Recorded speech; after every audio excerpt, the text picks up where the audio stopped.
Assalamualaikum warahmatullahi wabarakatuh. Di sini saya akan mempresentasikan tentang analisis pewarna makanan. Sebelum lanjut, izinkan perkenalkan diri terlebih dahulu. Nama saya Denis Fajriati, NIM 31118038 dari program S1 Farmasi Stikes Bakti Tunas Husada Tasikmalaya. Adapun pokok bahasan dalam presentasi kali ini yaitu yang pertama bahan pangan, yang kedua pewarna alami, yang ketiga pewarna sintetik, dan yang keempat analisis pewarna makanan.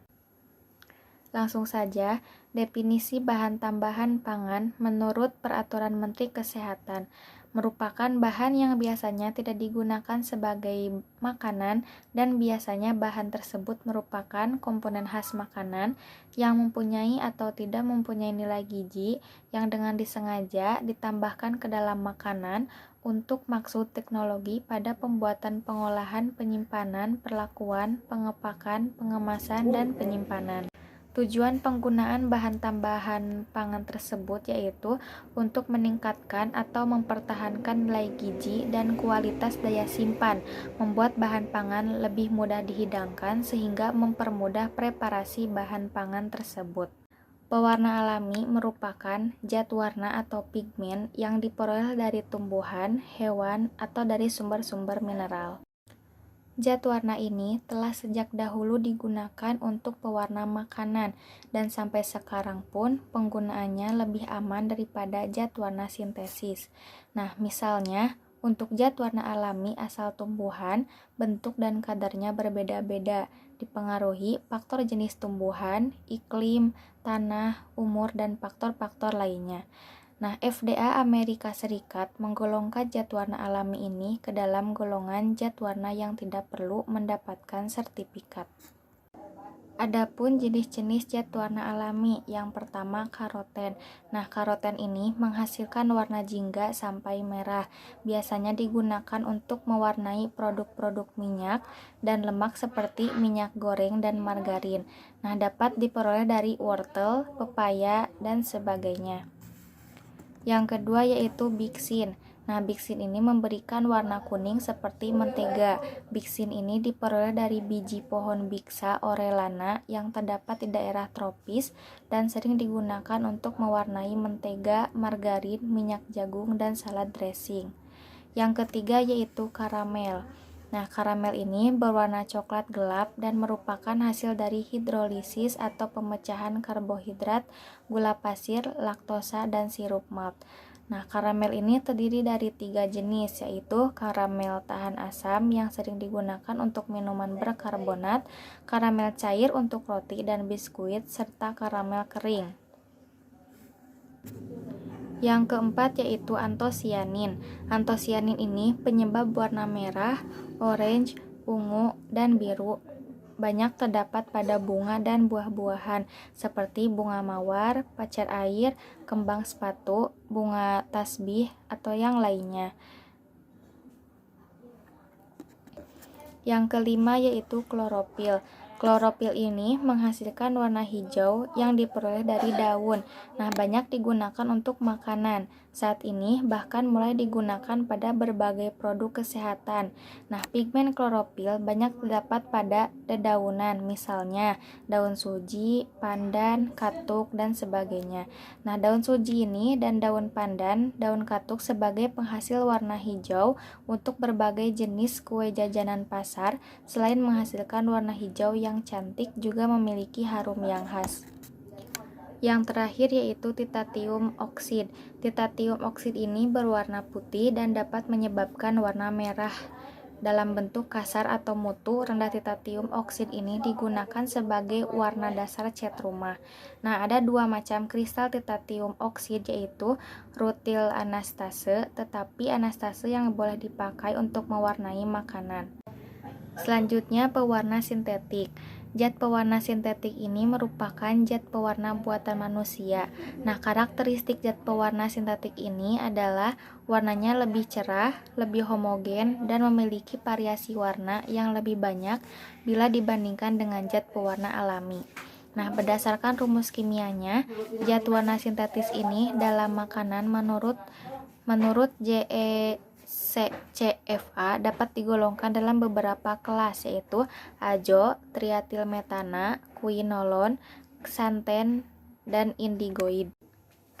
Zat warna sintetis menurut JECFA yang pertama yaitu azo. Nah, yang termasuk ke dalam azo ini yaitu warna kuning, orange, merah, dan coklat. Yang kedua, triatilmetana yaitu warna biru dan hijau. Yang ketiga, quinolin yaitu kuning. Yang keempat, xanthan yaitu warna merah, dan yang kelima yaitu indigoid ya berwarna biru kemerahan. Macam-macam zat pewarna sintesis. Yang pertama ada FD dan C dyes.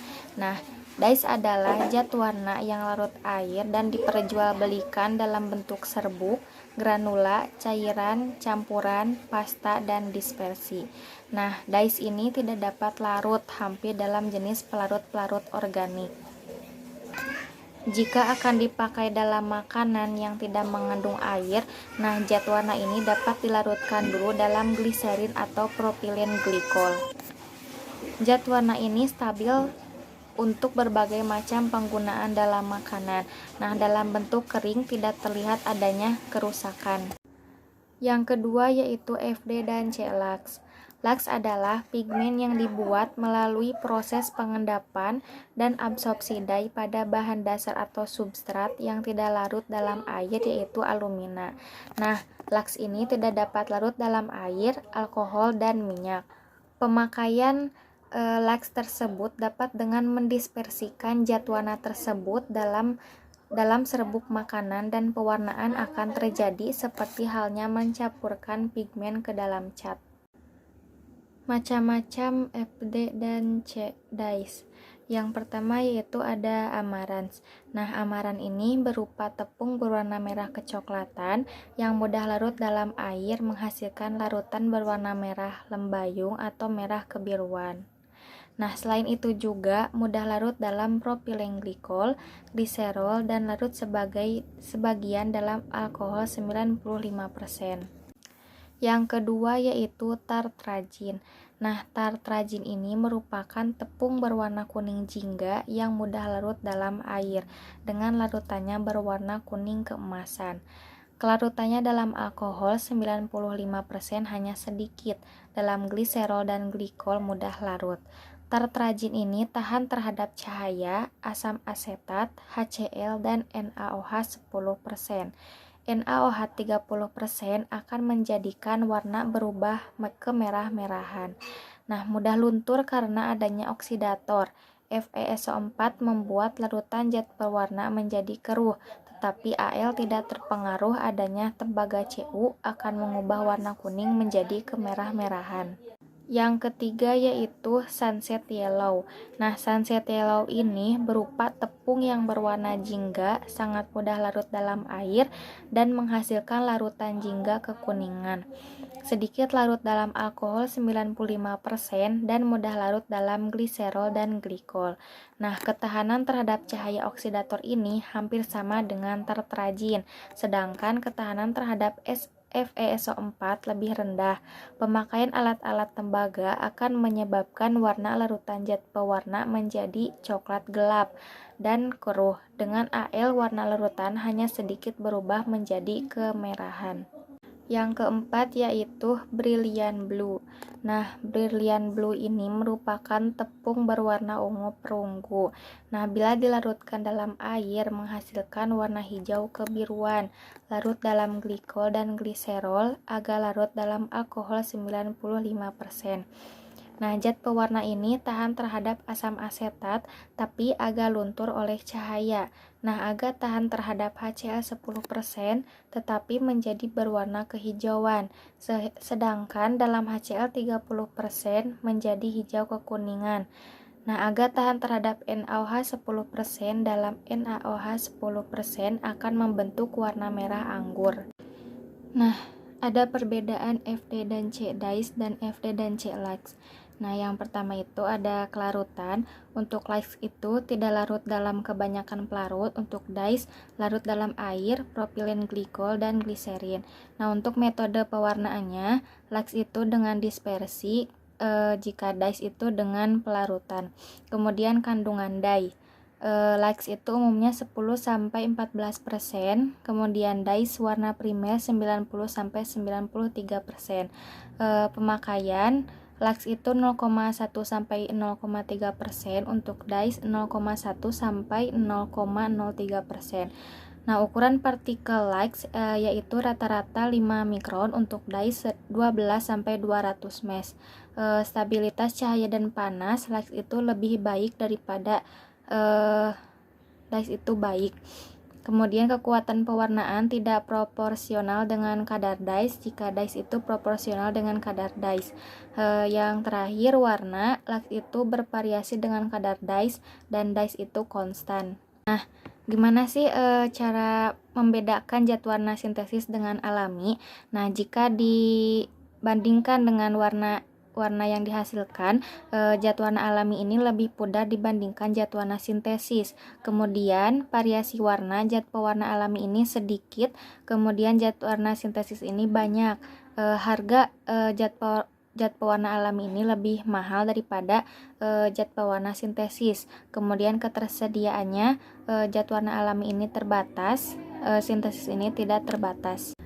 Yang pertama yaitu ada kromatografi lapis tipis atau KLT. Nah, pada kondisi yang sesuai, dimungkinkan untuk memisahkan beberapa zat warna dan mengidentifikasinya sebagai suatu hasil perbandingan, koefisien migrasi RF, bentuk bercak, serta warna bercak dengan reagen penampakan bercak. Nah, yang kedua ada kromatografi cair kinerja tinggi atau KCKT.